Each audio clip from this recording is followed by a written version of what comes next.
வீர வணக்கம் வீர வணக்கம் வீர வணக்கம் வீர வணக்கம் மண் சார்ந்த தியாகிகளுக்கு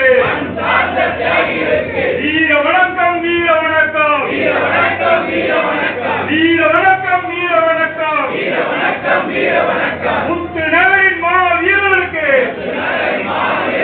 வீர வணக்கம் வீர வணக்கம் வீர வணக்கம் வீர வணக்கம் வீர வணக்கம் வீர வணக்கம் வீர வணக்கம் வீர வணக்கம் முத்து நகரின் மா வீரர்களுக்கு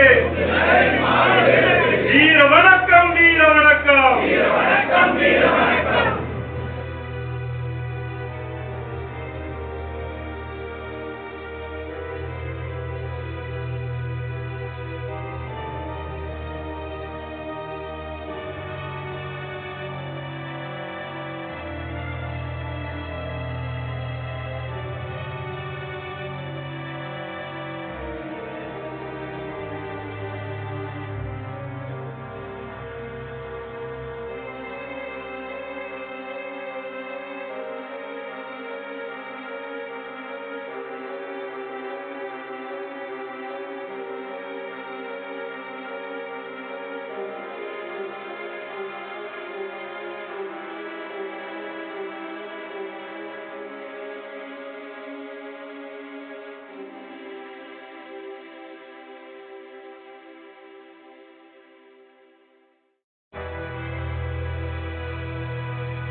தமிழர் நிலப்பரப்பில் எங்கு அடிபட்டாலும் எங்கு காயங்கள் ஏற்பட்டாலும் முதலில் துடிக்கும் முதல் குரல் என்னை போன்ற இளைஞர்களுக்கு தமிழக அரசியலில் பேராசிரியராக விளங்கும் அண்ணன் எழுச்சி தமிழர் தொல் திருமாவளவன் அவர்களை அன்புடன் அழைக்கிறோம்.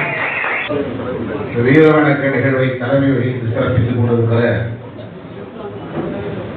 குமரத்தியாபுரத்தை சார்ந்த தோழர் மகேஷ் குமார் அவர்களே, இதனை முன்னிலை வகித்து சிறப்பித்துக் கொண்டிருக்கிற கள போராளிகள் ஆனந்த் பாண்டியன், சுவாமி அர்ஜுனன், ஆனந்த் கோமல், நெசில் ராஜ்குமார், கார்த்திபன், ஆனந்த், செல்வம், சுசி, செல்வராஜ், சுந்தரமூர்த்தி, பிரபு ஆகிய தோழர்களே, வருகை வந்திருக்கிற நம் அனைவரையும் வரவேற்று சிறப்பித்திருக்கிற மெரினா பிரபு அவர்களே, இந்த நிகழ்வின் நோக்கத்தை விளக்கி உரையாற்றி அமர்ந்திருக்கிற தோழர் கிருஷ்ணமூர்த்தி என்கிற கித்து அவர்களே,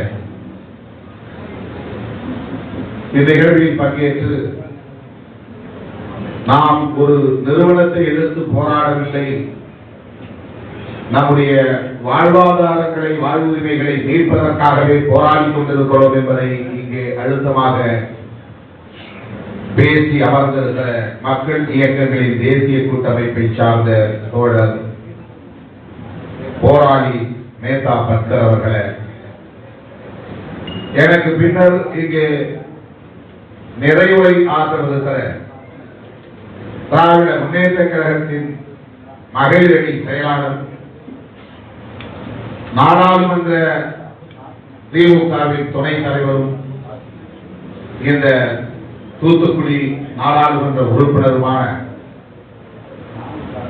திருமதி கனிமொழி கருணாநிதி அவர்களே,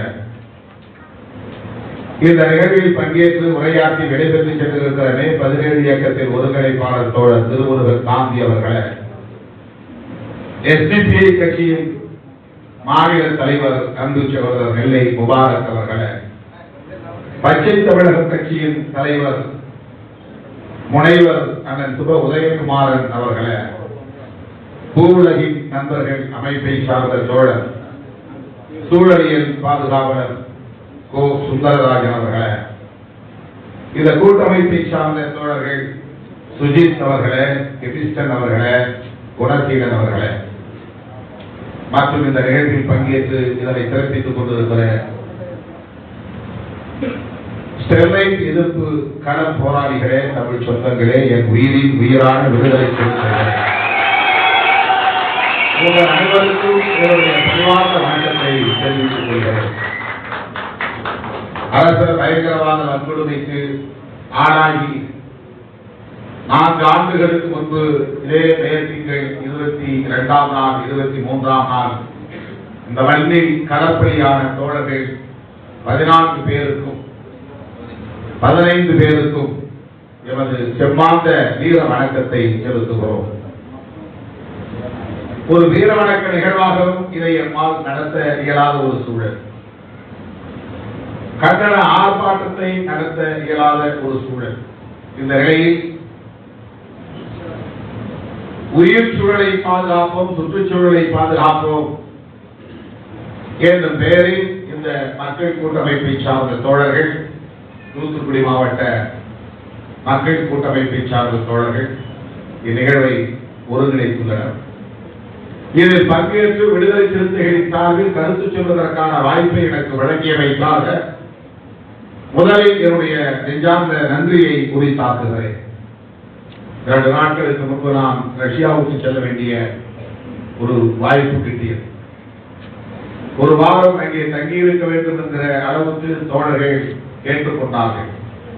ஆனாலும் நான் இந்த நிகழ்வுக்கு ஒப்புதல் தந்த நிலையில் கட்டாயம் வந்தே ஆக வேண்டும் என்கிற ஒரு உணர்வில் இருந்ததால் 2 நாளில் அந்த பயணத்தை நான் சுருக்கிக் கொண்டு இங்கு வந்து உங்கள் முன்னால் நின்று கொண்டிருக்கிறேன்.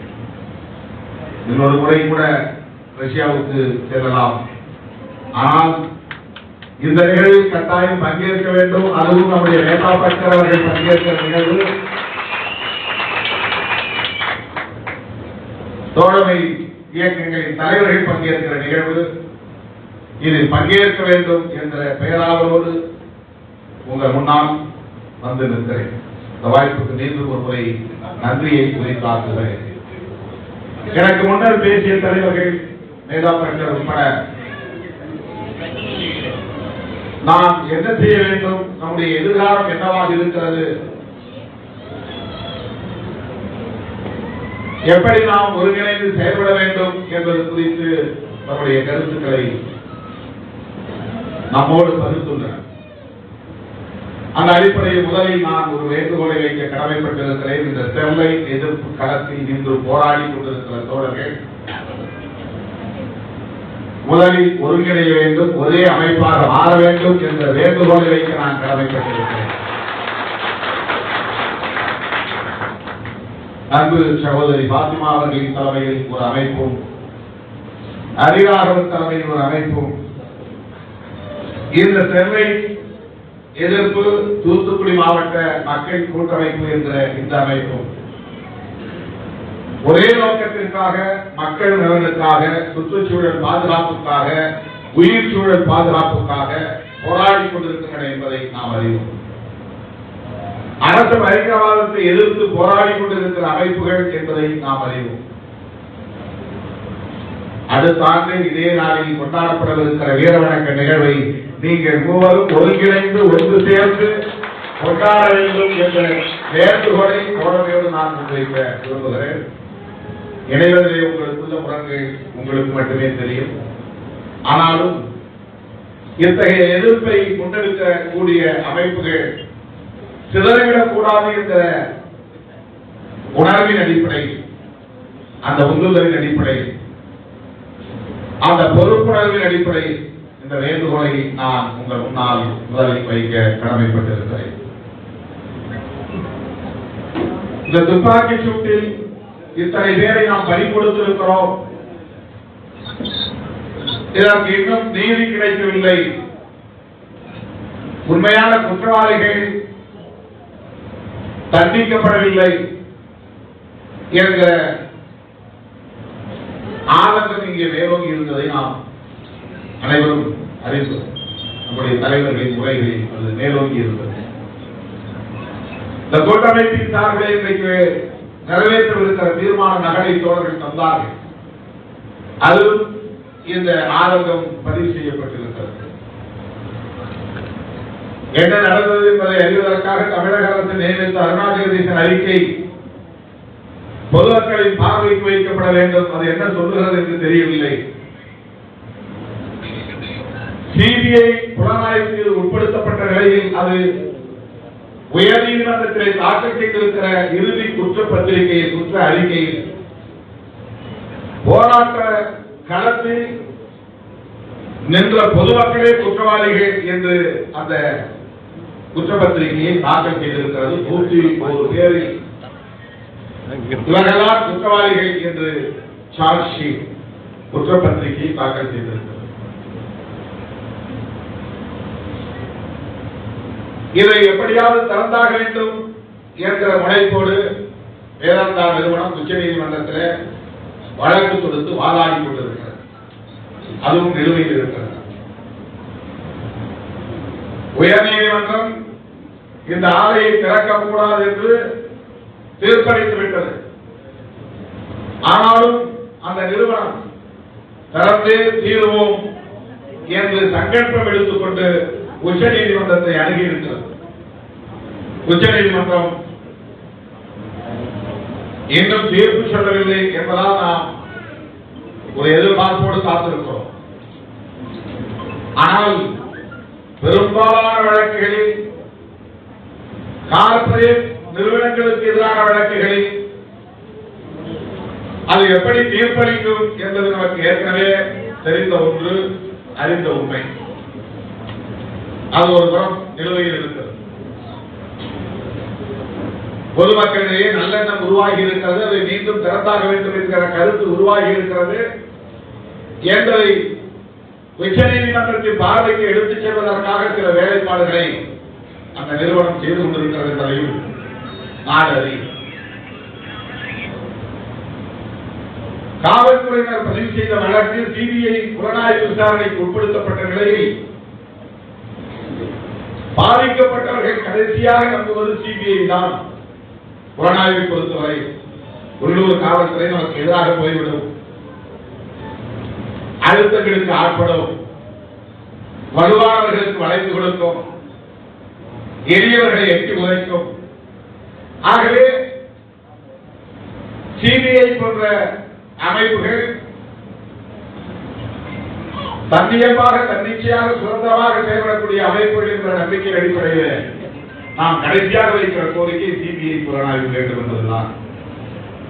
அப்படி இந்த வழக்கு சிபிஐ புலனாய்வுக்கு உட்படுத்தப்பட்ட நிலையில் 3 கட்டமாக குற்றப்பத்திரிகையை தாக்கல் செய்திருக்கிறது சிபிஐ.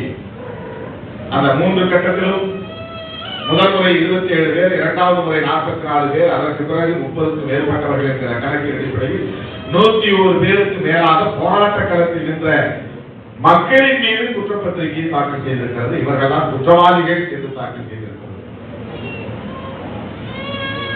இந்த நிலையில்தான் இந்த கூட்டமைப்பின் சார்பில் இங்கே நடைபெற்றுக் கொண்டிருக்கிற நிகழ்ச்சியின் மூலமாக தீர்மானங்களை முன்மொழிந்திருக்கிற தோழர்கள் அருணா ஜெகதீசன் அறிக்கையை வெளியிட வேண்டும். சிபிஐ தாக்கல் செய்திருக்கிற குற்றப்பத்திரிகையை ஏற்க இயலாது. எனவே அந்த வழக்கை சிறப்பு புலனாய்வு குழுவை அமைத்து புதிதாக அமைத்து அதை விசாரிக்க வேண்டும். உச்சநீதிமன்றத்தை அணுகி எப்படியாவது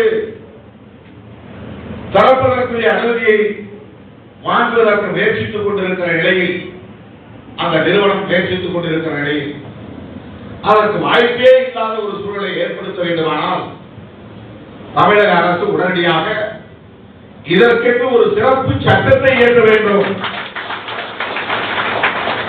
என்ற இந்த கோரிக்கைகளை எல்லாம் தீர்மானமாக இங்கே நிறைவேற்றியிருக்கிறார்கள், முன்மொழிந்திருக்கிறார்கள்.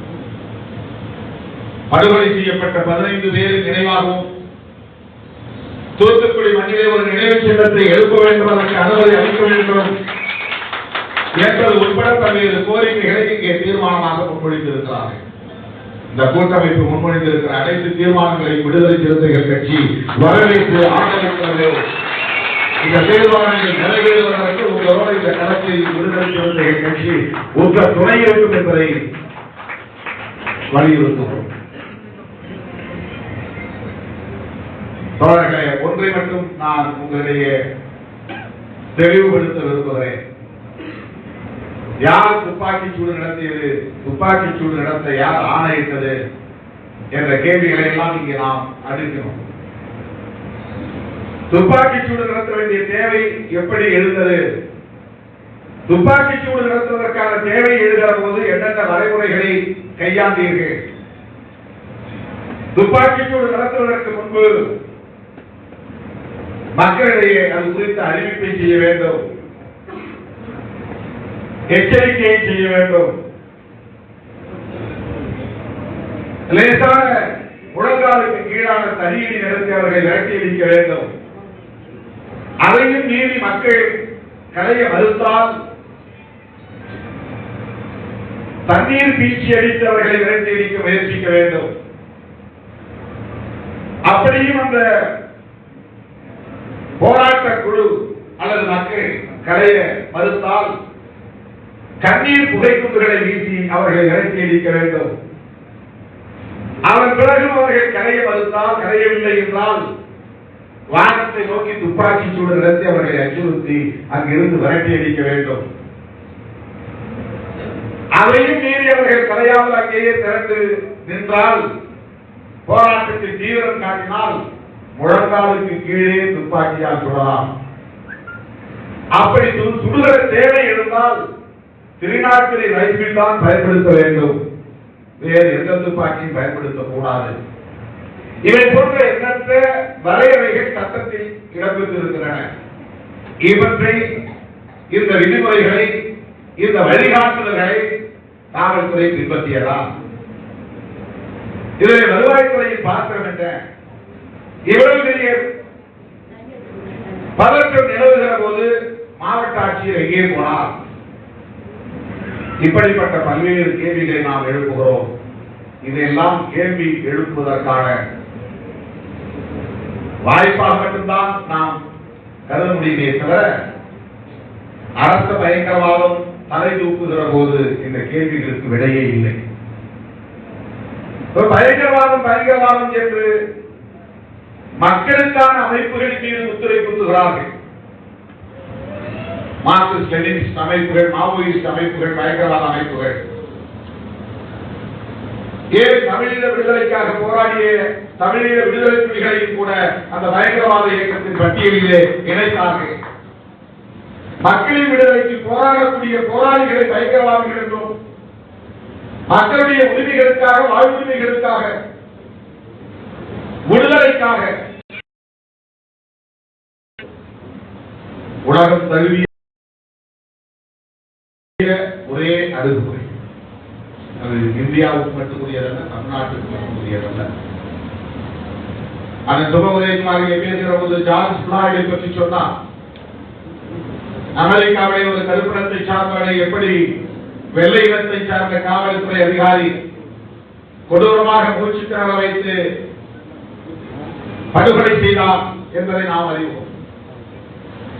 கருப்பன் வெள்ளையன் என்கிற முரண்பாடுகள் ஒரு புறம் இருந்தாலும் கூட வெள்ளையன் என்பவன் எதன் அடையாளமாக இருக்கிறார் என்றால் அரசியல் அதிகாரத்தின் அடையாளமாக இருக்கிறான். அவன் வெள்ளையன் என்கிற ஆணவத்தில் அப்படி அந்த கொலையை செய்துவிடவில்லை. அவன் ஒரு அதிகாரி என்ற ஆணவத்தில் அந்த கொலையை செய்ய அவனுக்கு சுதந்திரம் கிடைக்கிறது. ஆகவே அது ஒரு பயங்கரவாதம். அதுதான் அரச பயங்கரவாதம். தமிழ்நாட்டில் இப்படி எத்தனையோ வன்முறை வெளியாட்டங்களை நாம் எடுத்துச் செல்ல முடியும். மக்களுக்கிடையில் நடக்கிற வன்முறைகள், சாதியின் பெயரால் மதத்தின் பெயரால் நடக்கிற வன்முறைகள் ஒருபுறம் இருந்தாலும் மக்கள் எழுந்திருந்து அதிகார அமைப்புக்கு எதிராக, ஆட்சி அமைப்புக்கு எதிராக போராடுகிற போது எவ்வாறு நசுக்கப்பட்டிருக்கிறார்கள் என்பதை நாம் ஆய்வு செய்து பார்த்தால் அரச பயங்கரவாதம் எவ்வளவு கொடூரமானது என்பதை நம்மால் புரிந்து கொள்ள முடியும். வெண்மணி படுகொலை, அங்கே இருக்கிற நிலப்பரப்புகளுக்கு எதிராக மக்கள் கூலி உயர்வு கேட்டு போராடினாலும் கூட அவர்கள் காவல்துறையை எதிர்த்து போராட வேண்டிய நிலை ஏற்பட்டது. காவல்துறையும் பண்ணையார்களும் சேர்ந்து கொண்டு நடத்திய கொடூரம் தான், குரூரம் தான், அரச பயங்கரவாதம் தான் 44 பேரை காவு கொண்டது. செம்மணியிலே தாமிரபரணியில் நடந்தது உங்களுக்கு தெரியும். நெல்லையில் மாவட்ட ஆட்சியரை சந்திப்பதற்கு பல கட்சி தலைவர்கள் வேண்டுகோள் விடுக்கிறார்கள். நாங்கள் 10க்கும் மேற்பட்ட கட்சி தலைவர்கள் வந்திருக்கிறோம். ஒரு கட்சியின் சார்பில் 2 பேர் 3 பேராவது உள்ளே அனுமதிக்க வேண்டும். இதுதான் கோரிக்கை. வாக்குவாதம் நடக்கிறது. உடனே அவர்கள் அந்த கூட்டத்தை கலைக்க வேண்டும்.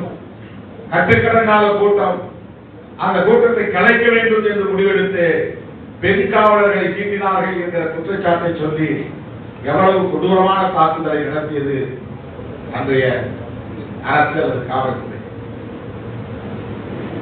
இது அரச பயங்கரவாதம் என்பதை புரிந்து கொள்வதற்காக நான் சொல்கிறேன். இது இந்த கட்சியின் ஆட்சி, அந்த கட்சியின் ஆட்சி என்பதை மறந்துவிடுகிறது. எந்த கட்சி ஆட்சியில் இருக்கிறது, எந்த கட்சி ஆட்சியில் இல்லை என்பது அல்ல பிரச்சனை. ஸ்டேட் என்பது ஒரு பர்பெச்சுவேட் பாடி. ஸ்டேட் என்று ஒரு கேரக்டர் இருக்கிறது. அரசு என்பதற்குள்ளே காவல்துறை இருக்கிறது. அரசு என்பதற்குள்ளே வருவாய்த்துறை இருக்கிறது. அரசு என்பதற்குள்ளே நீதித்துறை இருக்கிறது. இந்த அமைப்புகள் தான் அரசு. கட்சி வரும் போகும். ஆட்சியில் இருக்கிற கட்சிகளின் கட்டுப்பாட்டை மீறுகிற வலிமை அரசுக்கு உள்ளது. காவல்துறை ஆட்சியாளர்கள் சொல்வதையும் மீறி செயல்படும். வருவாய்த்துறை ஆட்சியாளர்கள் சொல்வதையும் மீறி செயல்படும். நீதித்துறை ஆட்சியாளர்கள் சொல்வதையும் மீறி செயல்படும். அப்படி ஒரு நிலை வருகிற போது வெடிக்கிற பயங்கரவாதம் தான் அரச பயங்கரவாதம். எந்த கட்சி ஆட்சிக்கு வந்தாலும் காவல்துறை எழுப்புகிற இந்த கேள்விக்கு பதில் சொல்ல முடியாது. 10,000க்கும் மேற்பட்டவர்கள் அல்லது 50,000க்கும் மேற்பட்டவர்கள் அல்லது 1,00,000க்கும் மேற்பட்டவர்கள் திரண்டு விட்டார்கள். ஒரு இடத்தில் குவிந்து விட்டார்கள். திடீரென அது வன்முறை களமாக மாறுகிற போது நாங்கள் இந்த வழிமுறைகளை எல்லாம் பின்பற்றிக் கொண்டிருந்தால் பிறகு எந்த காலத்திலும் எங்களால் லா அண்ட் ஆர்டரை மெயின்டைன் பண்ண முடியாது என்று சொல்றாங்க. சட்டம் ஒழுங்கை நாங்கள் பாதுகாக்க வேண்டுமானால், மெயின்டைன் செய்ய வேண்டுமானால் இதை நாங்கள் கையெழுத்துதான் தீருவோம். ஆரம்பத்தில் படுகொலை இருந்து ஒரு போலீஸ் கை வச்சதுதான். ஒரு எஸ்பி மேல தோல்லுக்கு கையை வச்சு எங்க தலைவர் அவர் கொண்டு அப்படின்னு தரலாம். ஒரு போலீஸ் அதிகாரி மேலே கை வைத்ததற்காக 7 பேரை அடித்தே கொலை செய்தார்கள். இந்த இடத்தில் ஆட்சியில் இருக்கிற கட்சியை பொருத்தி பார்ப்பதை விட அரசு என்கிற அமைப்புக்கு இருக்கிற குணம், கேரக்டர், அரசு என்கிற அமைப்புக்கு இருக்கிற பண்பு எப்போதுமே டெரரிசம் தான். State has terrorist character always. ஒரு அரசு எப்போதுமே பயங்கரவாதத்தை ஒரு நடத்தையாக கொண்டிருக்கிறது, பண்பாக கொண்டிருக்கிறது. அரச பயங்கரவாதத்தை நாம் புரிந்து கொள்ள வேண்டும் என்பதற்காக சொல்கிறது. எந்த நேரத்தில் எந்த கட்சி ஆட்சியில் இருந்தது என்பதையெல்லாம் மறந்துவிட்டு நான் பேசுகிறேன். ஆட்சி நிர்வாகம் என்பது வேறு, கட்சி தேர்ந்தெடுக்கப்படுகிற கட்சி ஆட்சி இடத்தில் அமர்ந்திருப்பது என்பது வேறு. ஆனால் கட்சியே இல்லாமலும் அரசு இயங்கும். ஒரு கட்சி ஆட்சிக்கு வராமலேயே அரசு இயங்கும். அது பெர்ஃபெக்ஷன், அது நிரந்தரமானது, நிலையானது. தேர்ந்தெடுக்கப்பட்ட அரசு இருந்தாலும் அவர்களையும் வழிநடத்தக்கூடியது பியூரோகிரசி. பியூரோகிரசி தான் நமக்கு டெமோக்ரசி சொல்லிட்டு, ஆக்சுவலா இந்த பியூரோகிரசி தான். பியூரோகிரசி தான் இங்குமே இருக்கிறது. நாம் எலெக்ஷன் பார்க்கிறோம், தேர்ந்தெடுக்கப்படுகிற கட்சியை பார்க்கிறோம். இங்க டெமோக்ரசி இருக்குன்னு நாம் நம்புவோம் கிடையாது. எத்தனையோ பல விஷயங்களை கட்டுமீறுகிற போது, லாண்டாடல் என்று வருகிற போது அந்த இடத்தில் ஆளுகிற கட்சியையும் மீறி செயல்படுகிற போக்கு அரசின் கட்டமைப்புகளுக்கு உண்டு. இந்த அரசு எப்படிப்பட்டதாக இருக்கும் என்றால், கண்ணை மூடிக்கொண்டு நீங்கள் சொல்லலாம், பன்னாட்டு நிறுவனங்களை பாதுகாக்கக்கூடியதாக, கார்ப்பரேட் நிறுவனங்களை பாதுகாக்கக்கூடியதாக, நிலப்பரப்புகளை பாதுகாக்கக்கூடியதாக, பெரும் முதலாளிகளை பாதுகாக்கக்கூடியதாகத்தான் இங்கே கட்டமைக்கப்பட்டது. இங்கே வேதாந்தா நிறுவனம் எந்த நம்பிக்கையில் மீண்டும் நாங்கள் ஆலையை திறப்போம் என்று சொல்லுகிறது? எப்படி சொல்ல முடிகிறது?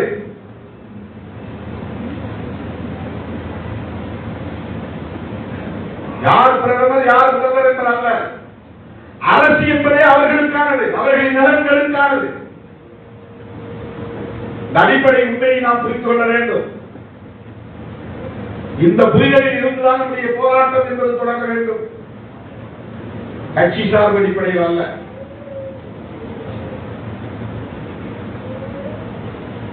ஆகவே இந்த அரசியலமைவாதம் என்பது உலகம் தழுவிய அளவில் உழைக்கிற மக்களுக்கு எதிராக இருக்கிறது.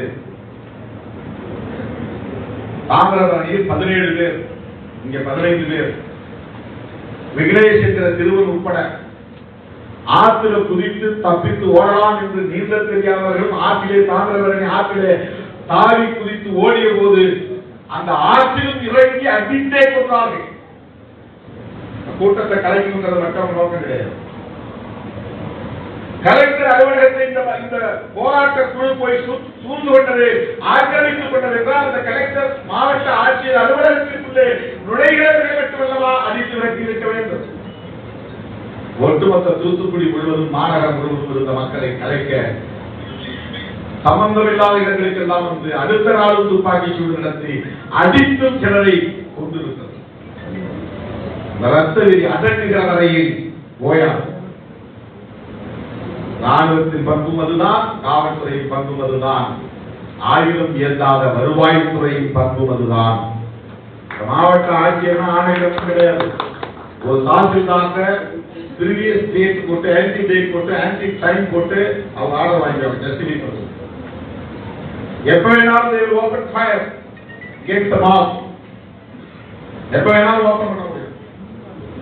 to maintain law and order யாரும் அதை கொஸ்டின் பண்ண முடியாது. அவருக்கு பிரச்சனைக்கான காரணத்தை விட, பிரச்சனைக்கான தீர்வை விட சட்டம் ஒழுங்கை பாதுகாக்க வேண்டும். அது மட்டும்தான் எங்களுக்கு பயிற்றுவிக்கப்பட்டிருக்கிறது.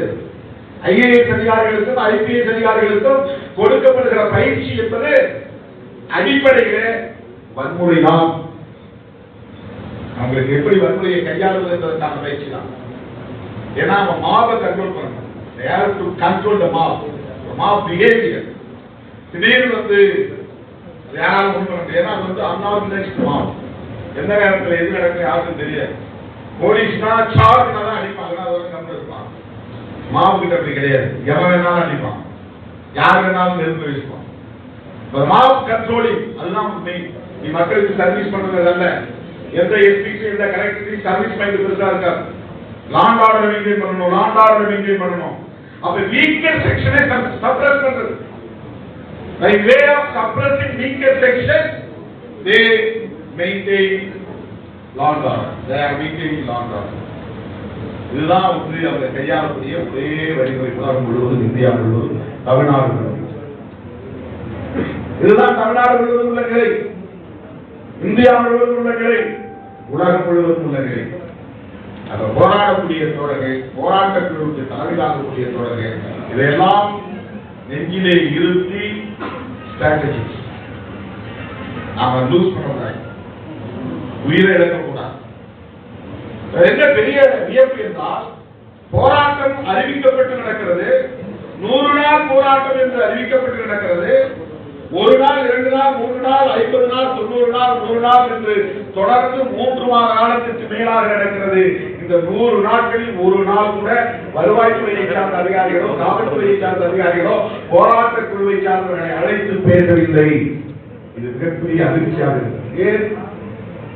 இவர்கள் இதற்கு ஒரு முடிவை காண வேண்டும் என்றால், அமைதியாக முடிக்க வேண்டும் என்று எண்ணியிருந்தால், நல்லிணக்கமாக இதை முடிவுக்கு கொண்டு வர வேண்டும் என்று எண்ணியிருந்தால் 50வது நாள் பேசியிருக்கலாம், 60வது நாள் பேசியிருக்கலாம், 70வது நாள் பேசியிருக்கலாம். 70வது நாளிலிருந்து தொடர்ந்து முதற்கட்ட பேச்சுவார்த்தை, 2வது கட்ட பேச்சுவார்த்தை, 3வது கட்ட பேச்சுவார்த்தை என்று தொடங்கியிருக்கலாம். அவர்களுக்கு இருக்கிற நம்பிக்கை என்னவென்றால், பயங்கரவாத முத்திரையை குறித்து இவர்களை எல்லாம் ஒரு கட்டத்தில் விரட்டி அடித்துவிட முடியும், சிதறடித்துவிட முடியும், எல்லோரையும் விலைக்கு வாங்கிவிட முடியும். அதிகாரிகளை விலைக்கு வாங்குவதை போல போராட்டக்காரர்களை விலைக்கு வாங்கிவிட முடியும், அதன் மூலம் சிதறடித்துவிட முடியும் என்றுதான் காத்திருந்திருப்பார்கள். இல்லை என்றால் இவ்வளவு அவர்கள் அமைதி காத்திருக்க முடியாது. ஆனால் இந்த 100 நாள் தாக்குப்பிடித்து பல்லாயிரக்கணக்கான மக்களை திரட்டி மிகப்பெரிய அளவிலான ஒரு வெகு மக்கள் போராட்டத்தை நடத்தி உலகின் கவனத்தை ஈர்த்த தூத்துக்குடி வட்டாரத்து மக்களை விடுதலை சிறுத்தைகள் கட்சியின் சார்பில் நான் பாராட்ட கடமைப்பட்டிருக்கிறேன், போற்ற கடமைப்பட்டிருக்கிறேன். 100 நாள் யாராலும் விளைவிக்க முடியவில்லை. 100 நாள் போராட்டம் யாராலும் சிதறடிக்க முடியவில்லை. 100 நாள் போராட்டம் நாளுக்கு நாள் அதன் வீரியம் வளர்ந்து கொண்டே வந்ததே தவிர எந்த இடத்தில் நிறுத்து போகவில்லை.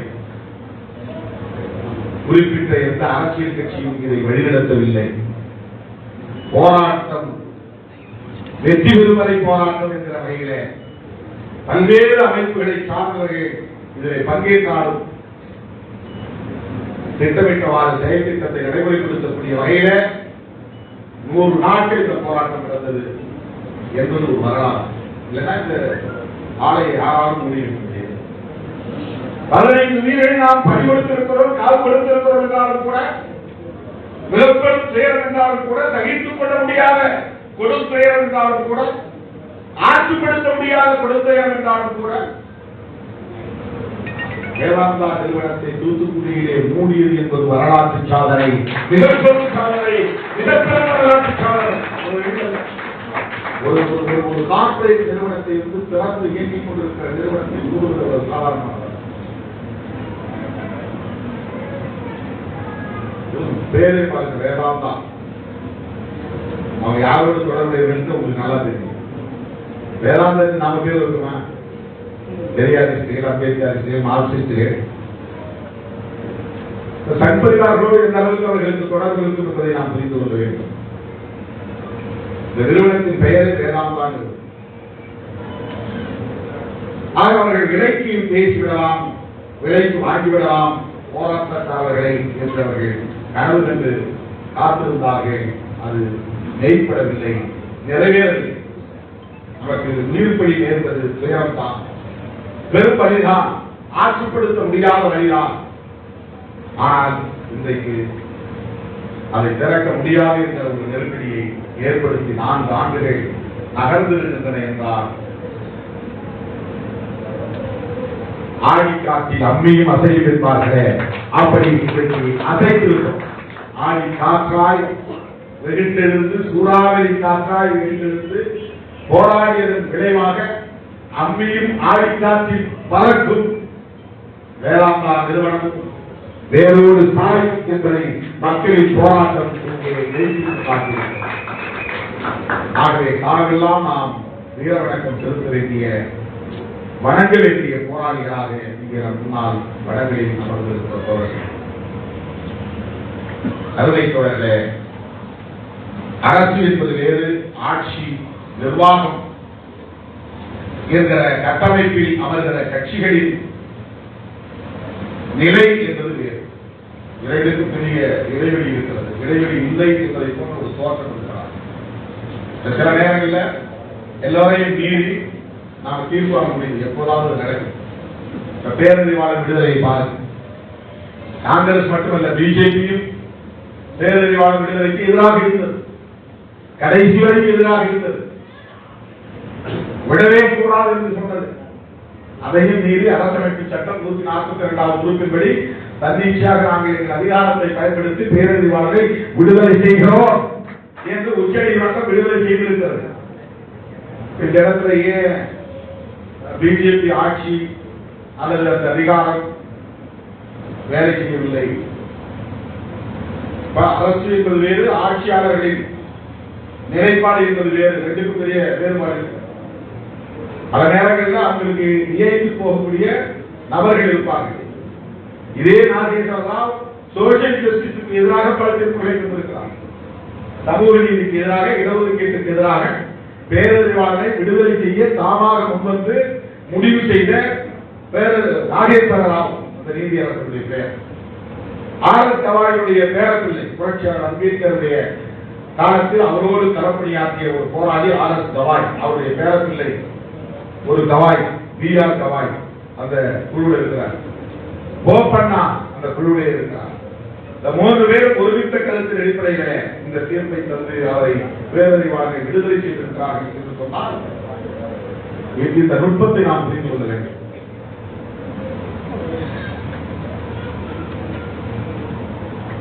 ஆகவே அரசு கட்டமைப்பு, அரசின் பயங்கரவாத போக்குகள் என்பதை புரிந்து அதன் அடிப்படையில் நாம் மக்களை அமைப்பாக்க வேண்டிய தேவை. உலகத்தில் இருக்கிற பயங்கரவாதங்களிலேயே கொடூரமானது அரச பயங்கரவாதம் தான். அரச பயங்கரவாதத்திற்கு எதிராகத்தான் அமைப்பியல் பயங்கரவாதமே உருவாகும். அது அல்-கொய்தாவாக இருந்தாலும் சரி, அல்லது வேறு எந்த அமைப்பாக இருந்தாலும் சரி, அரசாங்கங்கள் பயங்கரவாத இயக்கங்கள் என்று பட்டியலிடுகிறார்களே, அத்தனை இயக்கங்களும் எதனுடைய வெளிப்பாடு என்றால் அரச பயங்கரவாதத்தின் வெளிப்பாடுதான். அகில உலக அளவில் அமெரிக்கா பல்வேறு நாடுகளின் அரசியலில் தலையீடு செய்து ஆட்சி நிர்வாகத்தையே மாற்றக்கூடிய பயங்கரவாத நடவடிக்கைகளில் ஈடுபட்டிருக்கின்றன, ராணுவங்களை எழுப்புகின்றன. அப்படிப்பட்ட சர்வதேச அரச பயங்கரவாதத்தை எதிர்த்து பல இயக்கங்கள் அகில இந்திய அளவில் உருவாகி இருக்கின்றன. நமக்கு அந்த இயக்கத்தின் நடவடிக்கை மட்டும்தான் சொல்வார்கள். அந்த இயக்கங்கள் தோன்றுவதற்கான பின்னணியை யாரும் சொல்லுவதில்லை. எனவே தூத்துக்குடியில் நடந்திருப்பது ஒரு அரச பயங்கரவாதம். இந்த அரச பயங்கரவாதத்தை எதிர்கொள்வது இயலாதா என்றால் ஒன்றுபட்டு செயல்படுகிற போது இதையும் நம்மால் எதிர்கொள்ள முடியும், வீழ்த்த முடியும். பாருங்க, துருதண்டனை கொடுத்து நான் எங்க ஒன்று பண்ண முடியாது அப்படின்னு அற்புதமால் சோர்ந்து போயிருந்தால் பேரறிவாளனை காப்பாற்ற முடியுமா? விசாரணை நீதிமன்றம் 26 பேருக்கு தருகிறது தூக்கு தண்டனை. அப்பலேட் அத்தாரிட்டி மேல்முறையீட்டு நீதிமன்றத்தில் 19 பேர் விடுதலைக்கு எடுத்த எடுப்பிலேயே தீர்ப்பு. அவன் குற்றமற்றவர்கள் நிரபராதிகள். விசாரணை நீதிமன்றத்துடைய தீர்ப்பு அப்படியே அக்செப்ட் பண்ணி போயிருந்தா என்ன ஆகிடும்? 19 பேருடைய மேல்முறையீட்டு நீதிமன்றத்தில் 19 பேர் விடுதலை செய்யப்படுகிறார்கள், 7 பேர் மட்டும் தூக்கு தண்டனை. பிறகு நளினியின் மீது கருணை அடிப்படையில் தூக்கு தண்டனை ரத்து செய்யப்படுகிறது. 6 பேர் என்ற நிலையில் சதாசிவம் அவர்கள் நீதிபதியாக இருந்த போது கொடுக்கப்பட்ட வழக்கிலே அவர்கள் மீதான தூக்கு தண்டனை ரத்து செய்தது. ஆயுள் தண்டனையாக மாறுது. என்பதை கண்டுபிடித்து நாம் உள்ளே நுழைகிறோம். இதுதான் சட்ட ரீதியாக போராடுகிற வலிமை அமைப்புகளுக்கு தேவை. சோர்வடைந்து விடக்கூடாது. அரசு கம்பெனி அதை நாம் எதிர்க்க முடியாது என்று பின்வாங்க கூடாது. எவ்வளவு வலிமைக்க சக்திகளை 2 முறை தூக்கு தண்டனை தீர்மானிக்கப்பட்ட பிறகு, உறுதிப்படுத்தப்பட்ட பிறகு மறுபடியும் சட்டப்பூர்வமான போராட்டத்தின் வழியாக தூக்கு தண்டனை ரத்து செய்யப்பட்டு ஆயுள் தண்டனை கைதிகளாக மாறிய பிறகு ஆயுள் தண்டனை கைதிகளாக 30 ஆண்டுகளுக்கு மேலாக இருப்பது சரியல்ல. அவர்களை விடுவிக்கக்கூடிய அதிகாரம் எல்லா சராசரி ஆயுள் தண்டனை கைதிகளை விடுவிப்பதை போல இவர்களை விடுவிக்கலாம் என்ற லூப் ஹோல். ஆர்டிகல் 161 ஆளுநருக்கு அந்த அதிகாரத்தை தருகிறது. அவர் முடியாது. காங்கிரஸ் ஆட்சி காலத்திலும் சரி அல்லது பிஜேபி ஆட்சி காலத்திலும் சரி ஆளுநர்கள் அப்படித்தான் இருப்பார்கள். இந்த இடத்துல நீ அரசியல் பார்க்கணும். ஆட்சி அரசின் பிரதிநிதி தான் ஆளுநர். அந்த ஆளுநர்களாக இருந்தவர்கள் பன்வாரிலால் புரோஹித் என்ன முடிவெடுத்தாரோ அதைத்தான் இன்றைக்கு இருக்கிற ரவி அவர்கள். இதுவரையில் 15க்கும் மேற்பட்ட மசோதாக்கள் சட்ட மசோதாக்கள் நிறைவேற்றப்பட்டு ஆளுநருக்கு அனுப்பி வைக்கப்பட்ட நிலையில் அது குடியரசுத் தலைவருக்கு ஒப்புதலுக்கு அனுப்பி வைக்கப்பட்டது. இந்த கட்சி சார்ந்த நிலைப்பாட்டை ஆளுநர் இருக்கிறார். ஆனால் தேர்ந்தெடுக்கப்பட்ட ஒரு மக்கள் அரசு, திமுக அரசு பெரும்பான்மை மக்களின் ஆதரவோடு, பெரும்பான்மை கட்சிகளின் ஆதரவோடு, பெரும்பான்மை உறுப்பினர்களின் ஆதரவோடு மசோதாக்களை சட்டமாக நிறைவேற்றி அனுப்புகிறது. ஆனால் சட்டமாக முடியும். இதுதான் சிஸ்டம். சிஸ்டத்துக்குள்ள இருக்கிற சிக்கல்களை புரிந்து கொள்ள வேண்டும். அந்த புரிதலின் அடிப்படையில் தான் நாம் போராட்டங்களுக்கான வியூகங்களை கட்டமைக்க முடியும். மரண தண்டனை ரத்து செய்யப்பட்ட நிலையில் ஆயுள் தண்டனைக்கான கைதிகளை விடுவிக்க முடியும் என்ற வாய்ப்பை பயன்படுத்தி தொடுக்கப்பட்ட வழக்கில் என்னவாக போய் முடிகிறது என்றால், மாநில அரசு எடுத்த முடிவை அப்படியே ஏற்றுக்கொள்வது என்பதுதான் ஆளுநருக்கான அதிகாரம். அதுதான் ஆர்டிகல் 161 சொல்லுகிறது. நீ அதை மறுக்கிறாய் என்றால் அரசமைப்பு சட்டத்தையே கேள்விக்குள்ளாக்குகிறாய். கேள்விதான், கான்ஸ்டிடியூஷன் சரிதா அல்லது கவர்னர் சரியாதா? கவர்னர் மாநில அரசை அவமதிக்கிறதா அல்லது கான்ஸ்டிடியூஷனை அவமதிக்கிறாரா? இந்த கேள்வி விடுவிக்கப்பட்டவர் தான் Perarivalan. Constitution is higher authority. குடியரசுத் தலைவருக்கு அனுப்புவதற்கான எந்த கிடையாது. மாநில அரசு, அதுவும் அமைச்சரவையில் தீர்மானம் நிறைவேற்றப்பட்ட பிறகு அதில் முடிவெடுக்க வேண்டிய பொறுப்பு உன்னுடைய பொறுப்பு. நீயே காலம் தாழ்த்தினாய். நீ கான்ஸ்டிடியூஷனை சேலஞ்ச் செய்கிறாய். இப்படித்தான் தோழர்களே நாம் வலிமை மிக்கவர்களை எதிர்கொள்ள முடியும், வீழ்த்த முடியும். எனவே போராட்ட களத்தில் இருக்கிற நாம் எதிரிகளுக்கு இடம் கொடுக்காமல், சிதறி போகாமல், ஒருங்கிணைத்து தொடர்ந்து போராட வேண்டிய தேவை இருக்கிறது. இன்றைக்கு சமூக நீதி அரசு தமிழகத்தில் மலர்ந்திருக்கிறது. இங்கே ஸ்டெர்லைட் ஆலையை தமிழக அரசை மீறி திறக்க முடியாது என்பதை நாம் அறிவோம். இது பொலிட்டிக்கல் வியூ, அரசியல் பார்வை. ஆனால் சட்டத்தின் அடிப்படையில்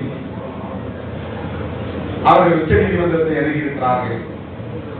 உச்ச நீதிமன்றத்தின் மூலம் அவர்கள் எந்த தீர்ப்பையும் வாங்க முடியும். அதற்கான சூழல் இருக்கிறது. பேரறிவாளரை விடுதலை செய்த நாகேஸ்வரரால் இடஒதுக்கீடு தொடர்பான வழக்கை கொடுத்தால் அதற்கு எதிராக தருவார். எனவே அப்படியே அதே மாதிரிதான் எல்லா நேரங்களிலும் ஒரு நீதி அரசு செயல்படுவார் என்று சொல்ல முடியாது. எனவே இந்த ஸ்டெர்லைட் ஆலையை தமிழ்நாட்டில் மீண்டும் திறப்பதற்கான வழக்கை உச்ச நீதிமன்றத்தில் இன்னும் நிலுவை வைத்திருக்கிறார்கள். அது நம் தலைக்கு மேலே தொங்குகிற கத்தியை போன்றது. அந்த விவகாரத்தை தடுப்பதற்கு, அதை தடுப்பதற்கு நாம் ஒருங்கிணைந்து போராட வேண்டிய தேவை இருக்கிறது. போராட்டம் ஒற்றுவித்து விடவில்லை. நாம் நாட்கள் கடந்தாலும் நீங்கள் தொடங்கிய போராட்டம் 100 நாளோடு முடித்து விடவில்லை, துப்பாக்கி சூட்டோடு முடித்து விடவில்லை. அது தொடர்கிறது. தொடர்களே, அதற்கு நாம் ஒன்று சேர்ந்து போராட வேண்டிய தேவை இருக்கிறது என்பதை சொல்லி இந்த 3 அமைப்புகளும் விரைவில் ஒருங்கிணைய வேண்டும். அரச பயங்கரவாதத்தை எதிர்த்து போராடக்கூடிய வல்லமையை பெற வேண்டும் என்று